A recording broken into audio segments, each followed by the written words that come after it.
Hello again, Sun Devil friends, and welcome to this week's edition of Sun Devil Extra. You've probably figured out by now, if you're watching on YouTube, that I'm not Braden Bell. This is actually an AI generation of Braden Bell 40 years from now. No, I'm kidding. I'm Jeff Munn. I'm the radio voice of ASU women's basketball. Braden is out, but he will be back next week, we think. And I'm joined by ASU Athletic Director Graham Rossini. And it's good to be us right now. Absolutely. It's good to be us all the time anyway. Yes. But this week especially for a variety of reasons. And I guess the one that people would like to know the most about right off the top is football. Yep. A huge win in a lot of respects at Texas State a week ago. And I think the most impressive part of it was the way the team responded after falling behind. And it's an indicator of what Kenny Dillingham is building in terms of chemistry. There's no doubt. And we knew this game's been on the schedule for a decade now. And those who know Texas State is an excellent football program. And we had our work cut out for ourselves. And as Coach mentioned a week ago, this was probably going to be the best test that we had in this non-conference schedule. And that proved to be true. I mean, it was a really entertaining football game. But you mentioned the resiliency and the dynamic that this team came back from. I think that's what is probably the highlight coming off the game in Texas State, is that down 21-7, responded, didn't take the eye off the ball, and prevailed with a great win for the Sun Devils.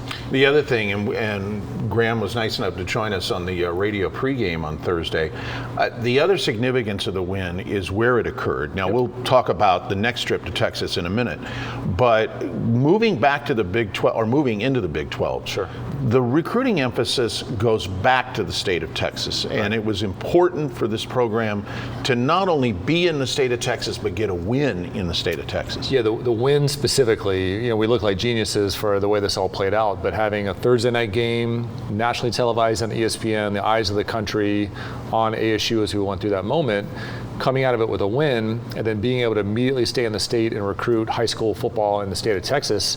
I think 8 of our coaches stayed after the game to recruit that state. And so on a Friday, coming off a win, everybody watched us play on ESPN, and then Coach Dillingham was at a high school at 7 a.m. Friday morning. A number of our coaches were spread throughout the state, getting a chance to be in living rooms and high schools and then recruit high school games Friday night.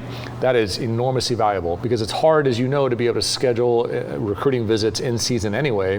But when you're in the state of Texas and you're in the heart of Friday night lights on a high school campus watching these kids play, you can't put a value in that. And so the way the week played out, a big win, nationally televised, kind of that afterglow of being in the state and able to recruit was really, really valuable for us. And it's obviously being on national television, all that went with it. We even had a Sun Devil on the play-by-play on TV that night.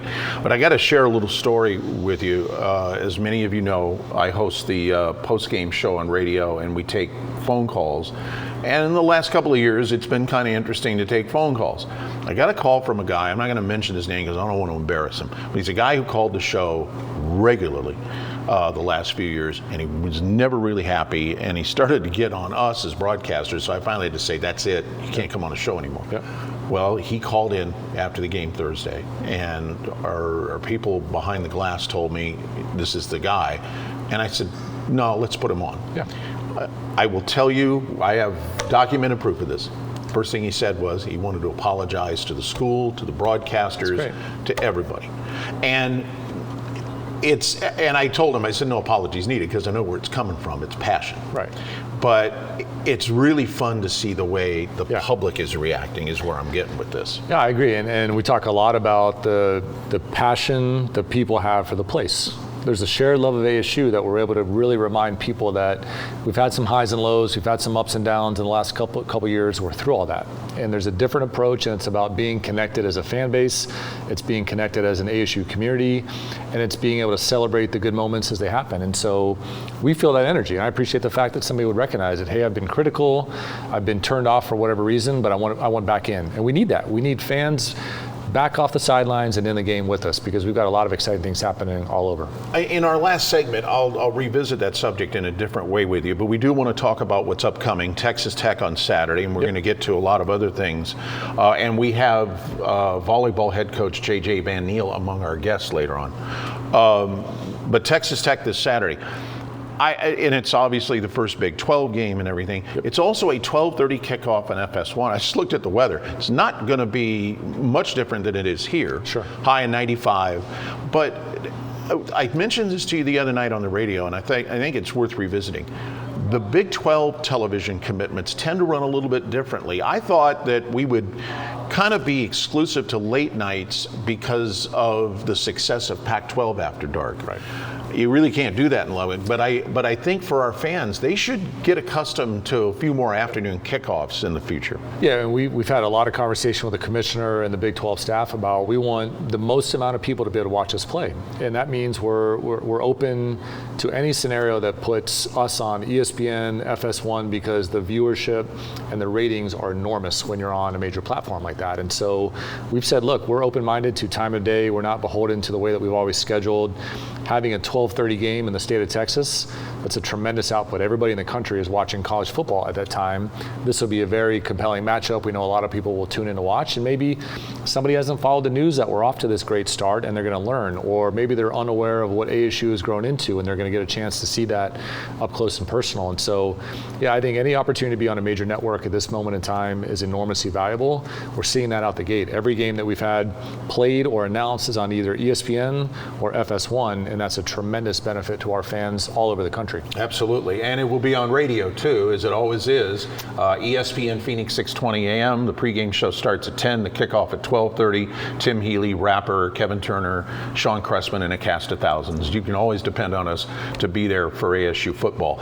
Quickly, a transition to what else you did last weekend. You went up to Lincoln, where the 14th rated ASU volleyball team of J.J. Van Niel participated in Nebraska's tournament. Sure. And I look at it this way. I know that they lost to Nebraska, but the Huskers are ranked 5th in the country. And as you said, that match against Nebraska was crazy. They had, what did you say, 9,000 fans? 9,000, yeah. An incredible environment and a great test. I mean, we've got this upstart volleyball program that's performing at a high level. Nebraska is one of the blue bloods of college volleyball. I mean, the entire state cares about that sport. We saw that firsthand in the arena Friday night, but we're close. And we played tough. We had a good match. I know Coach will get a chance to dive into that soon, but we want to challenge ourselves. We want to understand what the best programs in America and all these sports look like. We had a chance to do that, and hopefully we see them again in December. And ASU will be home this weekend at Desert Financial Arena for their tournament, which they obviously will host. And so if you're looking for something to do in and around football, come on out and join us at Desert Financial. We'll talk more about it with head coach J.J. Van Niel in a minute. Before we get out, the other note where there were a number of men's tennis is playing in a bunch of different events. The golf schedules are underway. Soccer opened up Big 12 play at BYU. It was a loss, the first one of the year. When you talked to head coach Graham Winkworth, what were his impressions out of that match? Yeah, again, BYU, one of the best soccer programs in America, well known of being elite in women's soccer, and 1-0, we were right there, and football game was going on at the same time, so I had the soccer game on in the suite, watching football in personal, and we're close. And again, that's a good test out the gate. It lets the coaches reinforce the game moments and the principles that they want to tighten up, and we've got a big Big 12 schedule in front of us the rest of the fall. And they're back on the road into Texas and at UCF in the coming days. Graham will be back with us in a minute, but up next we visit with ASU volleyball head coach J.J. Van Niel as the Devils come home for the first time this year, and we'll do that right after whatever break we're going to take in this show. We're back on Sun Devil Extra, and the focus this week is on volleyball because after seemingly being on the road forever, the ASU volleyball team finally comes home to Desert Financial Arena for their own tournament this weekend, which will start Thursday over next door at Desert Financial Arena. And the outstanding head coach of ASU volleyball, J.J. Van Niel, joins us. It's going to feel, I want to get to last weekend in a minute, but it's got to feel awfully good to think I don't have to get on a plane to go play a match this weekend. We're really excited to be home. We get to play in front of our fans. We get to sleep on our own bed. It's interesting because whenever you set the schedule, like this year, we had pretty cool trips. We get to go to San Diego, right. Nashville, which I love, and then Lincoln, Nebraska, which playing there is, of course, always fun. But I remember last week, as we were boarding the plane, I'm like, all right, I'm ready to be home. On paper, it sounds really fun, but the back and forth, it kind of wears on you. So it'll be really nice to get home. You ever had an instance where you didn't know what town you were in? I frequently only know the next person I play and don't pay attention very much at all. So my staff would probably say yes all I've the time. had a couple of instances where I had to look out the window and say, I'm in Charlotte, but that's life in athletics. Yep. Listen, despite having to do all the traveling, the team is off to a fantastic start. The loss to Nebraska didn't bother me that much because they're the number 5 team in the country. You're playing in front of 9,000 people in their building. So yeah, you don't want to lose a match, but you had some takeaways out of that, didn't you? For sure. I was definitely not pleased when I left the match. One of the things I rarely do is talk to the team after a match because the reality is your brain remembers outliers, not averages.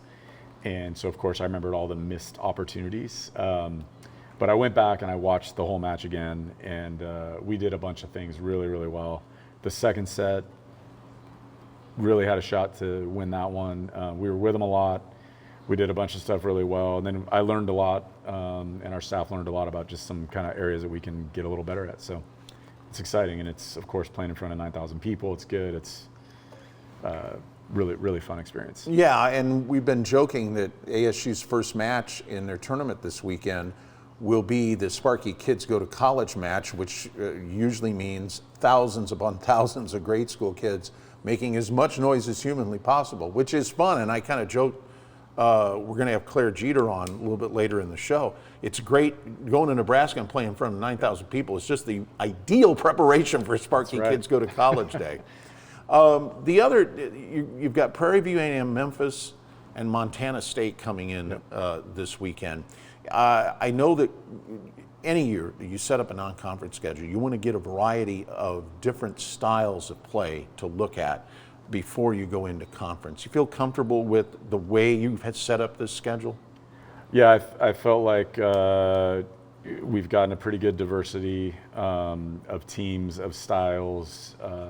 Obviously, Nebraska is the most physical that will play. This weekend's interesting because these teams run a lot of there's a lot of chaos that'll be in front of our blockers, so I think it'll be really good for us to prepare for a couple of the conference teams that we play. So, yeah, I'm pleased with our schedule and excited to finish at home, and then we get ready for Big 12 play. Yeah, it's amazing how quickly it jumps up on you that after this weekend, it's right into conference. Individually, and I know we don't try to necessarily put one student athlete above the other, but individuals that you've been pleased with so far this year. I think you have Claire on, and Claire's been pretty consistently awesome. I would say she's probably been her and Mary have probably been the two most consistent, just like every match they're coming out and just really doing not just their job, but like a really good version of their job. But all the starting group has had some moments where you're like, really, really impressive. Jelly was phenomenal against Nebraska. I really feel like this team, when we can get everyone playing like their best game together, we can beat almost anyone. So we just got to get them all doing it at the same time. But, absolutely. Yeah. And up until Nebraska, you had beaten everyone off to just a terrific start this year. It's year 2, and as I've observed college programs, different sports, the second year tends to be where you really see the imprint of the coaching staff, because now you're getting more of a roster that you've selected rather than some student athletes you've inherited. And so when fans come to Desert Financial or come to Mullet Arena this year, are they going to see not necessarily a different style of play, but they'll see more of the things that you emphasize kind of come to the forefront, right? Yeah, I think it'll be a very similar product. We run a pretty fast offense. We're a very scrappy team. I feel like we're a very tough serving team, a good ball control team. I think one of the unique things that I walked into was a pretty small roster when I got here. Yeah. So I feel like, and honestly, like just some of the most wonderful kids I've ever gotten to coach. The buy-in from the day I walked in the door has just been phenomenal. So I feel like it's our staff's program since we've walked in the door, and you should see much the same this year as what we had last year. I know you. Except we don't have a lefty. for some All-American League. But you can work on that.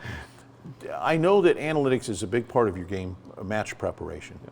And you just mentioned serving. I think that's one of the underrated parts of volleyball is how well you serve, because you're immediately putting the opponent somewhat on the defensive if you do it correctly. How do you use analytics to determine what you want to do in serving against a given opponent?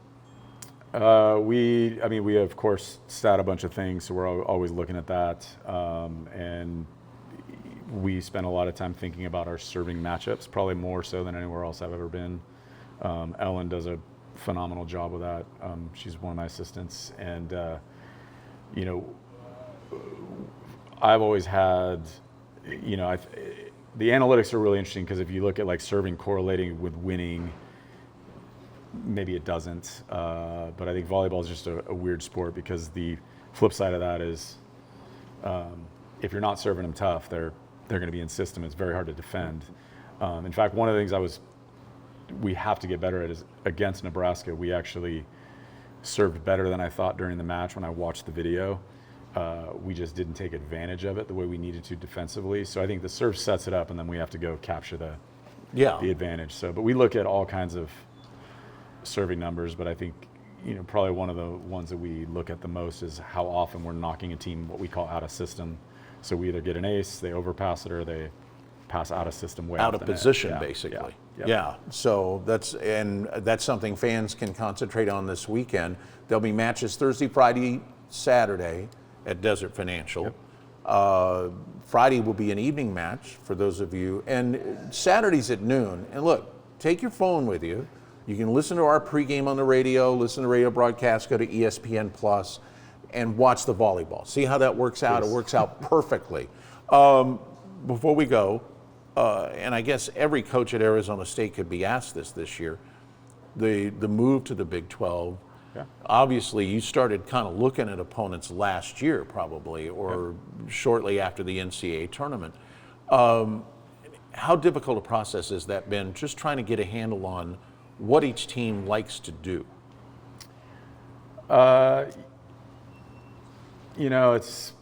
It's obviously not the same as the Pac-12 when you're, especially for as long as I was in that conference, I kind of knew everyone, how they did. Right. But luckily, Sean McDonald, who's one of my assistants, was at Houston last year. Mm-hmm. That's nice. He's already has a really good feel. But you watch video, you kind of get a good feel. You already know the players a little bit. Nowadays with the portal, I think it's still a little wild with how much teams will change. So you got to continue to stay up to speed and know who they got, because one player makes a massive difference, especially in volleyball. Yeah, with the portal, changing conferences, it's kind of almost negated because you're changing every team changes personnel. Well, listen, I'm delighted for you. I congratulate you on a terrific start to the season. And I also congratulate you on being able to unpack. Because you guys really have been living out of a suitcase. And enjoy this weekend at the tournament, right into at least with the Big 12 opener. I believe it's Utah, and you've got an opponent. Or am I looking too far ahead? It's 2 weeks. Yeah, we have to travel again. We go to TCU and Baylor. So. All right, two opponents you don't know, but just the same. I mean, it's all right to jump right into Big 12 play after a nice weekend at home. Coach, great to see you. Good luck this weekend out at Desert Financial. Thank you. And we'll see you down the road. Appreciate it. Head coach J.J. Van Niel of ASU Volleyball. Now, we're not done talking volleyball. One of his most important players, and she plays a really important position on the court, the middle blocker, Claire Jeter, joins us next. And I'll just give you a little spoiler. She wants to coach, so she's been taking notes on this guy. We'll talk about that next. We're talking Sun Devil Volleyball this week on Sun Devil Extra. I'm Jeff Munn in for Braden Bell, and we're very pleased to have with us one of the outstanding members of the ASU Volleyball team, middle blocker Claire Jeter, joins us. Now, I have to preface this. Many, many years ago, over 4 decades ago, I was the arena announcer for Sun Devil Volleyball. Actually, it wasn't even an arena. We were playing over at PE East. So I do have some files back in my memory about how volleyball is played and how important the position of middle blocker is. In effect, for our fans, before we get into dissecting what has gone on so far this season, a middle blocker to a certain degree, I would think, is equal in responsibility to the point guard in basketball. You're setting up a lot of things for your team offensively, aren't you? Yes, yeah. Our goal is just kind of to put people in good positions and kind of draw attention to ourselves. So. And when, aside from the back line, middle blocker is also kind of the quarterback. I've used two different positions to describe this now. But you talk about get in position. You're the one that has to help out sometimes, especially calling out where the ball's going or who needs to get over and get to a ball. Yeah, definitely. In the blocking aspect, we're definitely the ones that make the calls and make the play calls on those type of plays. You just come back from a tournament at the University of Nebraska. The Huskers ranked 5th in the country. ASU went into the tournament ranked 14th. And I know that it's tough to lose a match, but it was the home team, 9,000 fans there. Nebraska's pretty good. From a fan standpoint, I don't feel too bad about it because I think the fact that you get on the floor and you compete with Nebraska shows how much the program has grown and is growing. Mm-hmm. Yeah, definitely. I think it was a good competition. I think we definitely didn't play our best, but it was a very cool arena to play in, very cool time, but can't wait to play them again for sure. And you were pretty active in that match. If I read my notes correctly, you had 7 blocks? I think I had 5 blocks that game, but somewhere around there. Yeah. You don't keep count during a match. There's too much going on. No, not usually. You know, I mentioned that I go back to the days of PE East, and that thing seats about 500, but it was 500 people. If you got 500 people in there, they were right on top of you. And we won a couple matches just based on the sheer noise in a small facility. Now you translate that to the arena in Lincoln, and you've got 9,000 people, or it may be comparable to when you play at Mullet. And the noise level gets to a point, any sport you play, communication with your teammates on the floor is important. It's really challenging in volleyball when you got 9,000 people making noise and you really can't communicate very clearly with your teammates. Yeah, no, definitely was a challenge for us. Obviously, I mean, we're in a very tight quarters, but then also all the people surrounding you being very loud and active in every play. We're having to be really loud about communication with every single point. I feel like that was something that we kind of struggled with. I think playing in arenas like that is so much fun though. That's why I love playing in Mullet. I think it's so loud and it's so much fun to bring all the energy to your court. But yeah, it's definitely a struggle sometimes with the communication aspect. It would help too, and we don't want to get too presumptive, but you're coming off an NCAA tournament appearance a year ago, playing in venues like that. Well, you would prefer to be at home for the first couple of weekends of the tournament, but if you have to go on the road to a place that's kind of hostile, you've been through that before. Yeah. So it helps in that respect too. Absolutely, yeah. That's a definite advantage for us if we get to play in places like that have the fans that are loud and taking away from our communication. I feel like that's definitely a help. Tell me about JJ. What makes him, I mean, he has had success from the second his first season started. What is it about him that makes him, in your eyes as a student athlete, such a great coach to work with? I feel like I have a different viewpoint than a lot of people too, because I want to coach at some point. I want to coach at the collegiate level, so I kind of look up to him in that aspect.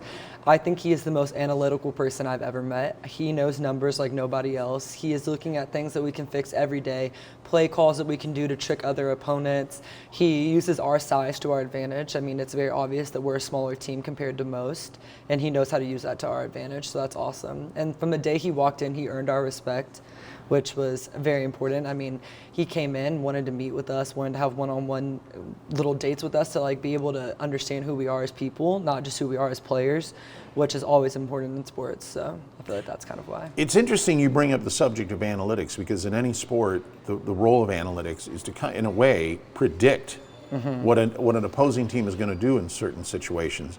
And I would think the use of analytics in volleyball is to try to predict not only where the ball's going to go in terms of, are they going to go for a kill? Are they going to try to send you to the back line? Location. They go left or they go right a lot of times. And Is that basically the breakdown? Yeah, For it's- those of us who don't understand analytics that well as to how you use it? Yeah, it's mainly just like who do we think is going to get the ball and where are they going to be the most effective when they do get the ball. So are they going to hit it? Are they more effective when they hit it to the left? Are they more effective when they hit it down the line? What type of block setup are we going to need to put up? Are we going to need to be able to crash in for tips? Those type of things. And then where are we going to be most effective when it comes to their block? How can we pick on their weakest blocker? How can we pick on their weakest defender? Those type of things. ASU will open play in their tournament on Thursday with the Sparky Kids Go to College match. Now, I do the women's basketball games on radio. We have that kind of game every year. You talk about being in buildings with noise. That's a building with noise when Sparky Kids go to, and it's fun. You talk about how much fun it is to be in big crowds. You're going to have fun Thursday. I'm going to tell you that right now. It's going to be so much fun because the kids cheer. And it's not really based on how they get matches going. They don't really know. They're just wanting to make noise. Exactly. So I think it's good that you were in Lincoln last Friday because you're probably going to walk into the same kind of environment on Thursday. Graduate student, your undergraduate degree was in? Criminal justice.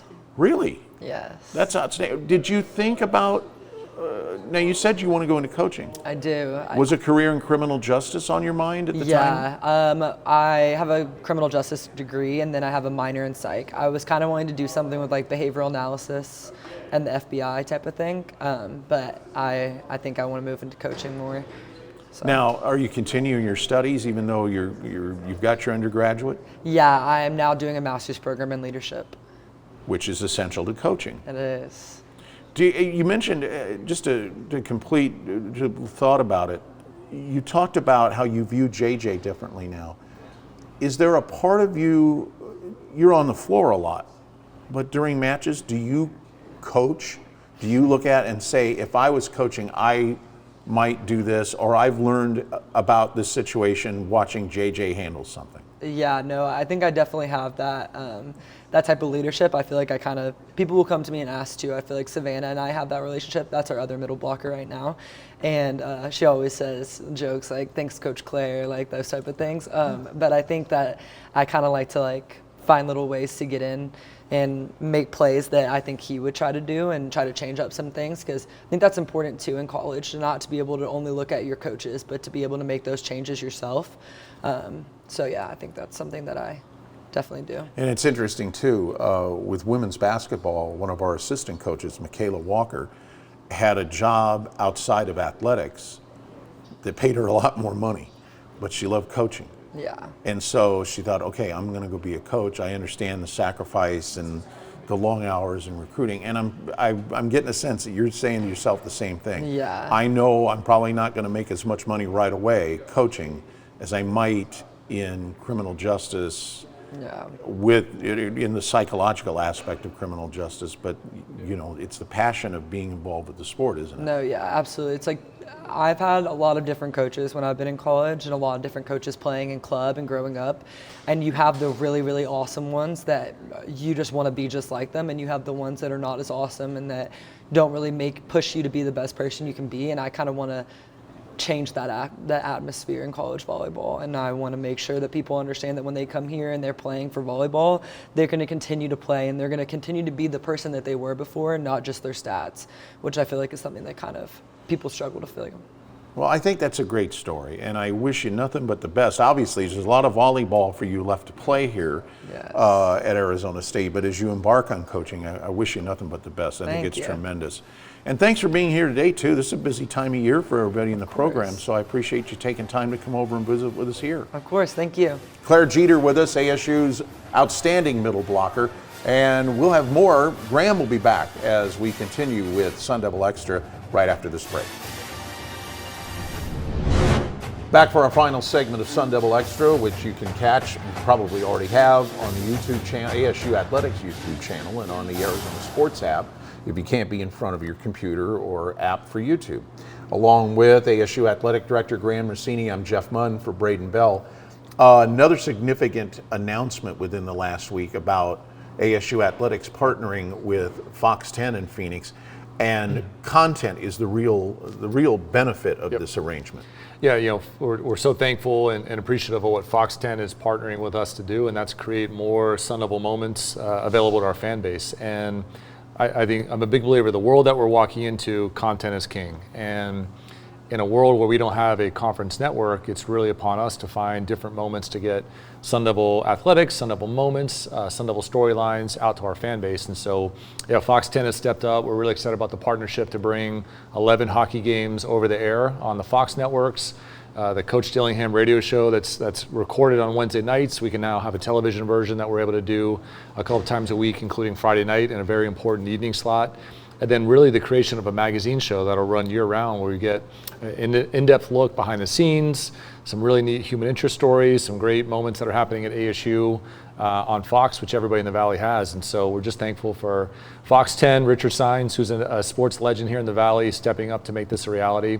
And we can't wait to bring more of these moments to our fan base. A couple of things about the arrangement with Fox 10. Number one, you just touched on it. Easy access for fans. Yep. So often these days, back in the era of the regional sports network or the conference TV network, you had to have a certain, whether it was a dish or cable. Right. This is over-the-air television, which means everybody's got access to it. Yeah, everybody's got access to it. And again, there's such a benefit to reaching the masses. And we're lucky to be in Phoenix, the 5th largest city in America, having a powerhouse brand like Fox 10 in our market that wants to bring these moments to their viewership. And so making it easy to follow the Sun Devils has long been a goal of ours, and I'm excited about this opportunity. And let's talk for a moment about hockey. Obviously, everyone was sad to see the Coyotes leave, but it's an opportunity for ASU hockey moving into really the toughest hockey conference in the country to fill that void to a large extent. Yeah, I give Coach Powers a lot of credit. The day we found out that the NHL was leaving the market, he called and said, hey, we need to take on this responsibility. We need to do everything we can at ASU to help grow the sport at a grassroots level, to bring in the hockey fans that are going to be missing the NHL. You know, we're obviously excited about the progression of our program here at ASU, but now there's a bigger responsibility to the Valley and the hockey fans in the market on how do we help grow the sport, get kids introduced to it, get the longtime fans that love it around it. And so again, having games on TV and just making it easier for people all over the Valley. Mullet Arena and Sun Devil hockey is a hard ticket. It's a hard ticket to get now, especially with the NHL not in the market. And so having games on television, we're going into this exciting new hockey conference, the best in America, in my opinion. I think that's a great outcome. The Sun Devil women's basketball program announced this week that a home-on-home arrangement has been made with an old friend of ours, Oregon State. Right. And it goes to something I know from my travels with women's basketball, that there were a lot of discussions when we would go to excuse me, the different Pac-12 schools last year, right, that the coaches were talking about how do we keep our relationship, our rivalry, whatever word you want to use, going. And so I know, as somebody who's been with it for 20 years, I'm thrilled that Oregon State's going to be part of our schedule. Right. And this is something that basketball can do more of, and we probably should expect to see some of the former Pac-12 schools coming in here. Yeah, I think we should expect to see this in all of our sports. And now that we're in a national conference, the Big 12 is as far east as Florida, West Virginia, Ohio to an extent, obviously heavy concentrated in the Midwest, the four corner going in. We're covering east to west as a part of our conference footprint. Where that really creates an opportunity that's both valuable and familiar is the Pac-12 legacy schools and maintaining those rivalries. Oregon State and women's basketball being the first of many that we'll look to schedule because regionally it's a good option for us. There's an established rivalry. There's a lot of relationships that'll be important. And so absolutely, I think what we announced in women's basketball this week is the start of more of having ASU compete against the Pac-12 legacy schools in non-conference in many of our sports. If I can follow up on that just for a second.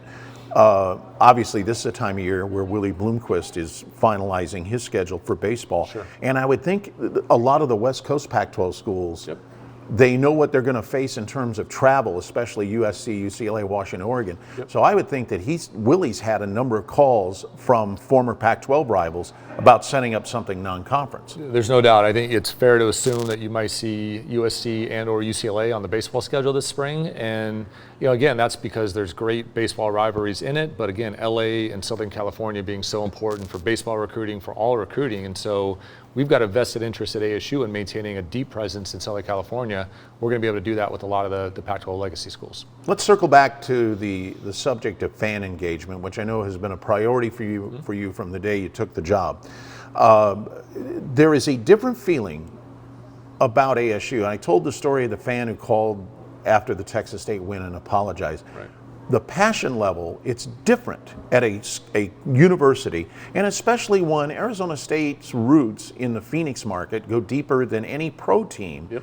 So my point is, I just a thought from you about the deep passion that fans have for this school and this program, and it is much different than even the Suns or the Cardinals who have been here for years. Well, we're lucky to be in a great sports town. We've got, most of the pro leagues. We used to be able to say all of them. We've got the big events coming through town, whether that's Super Bowls or Final Fours.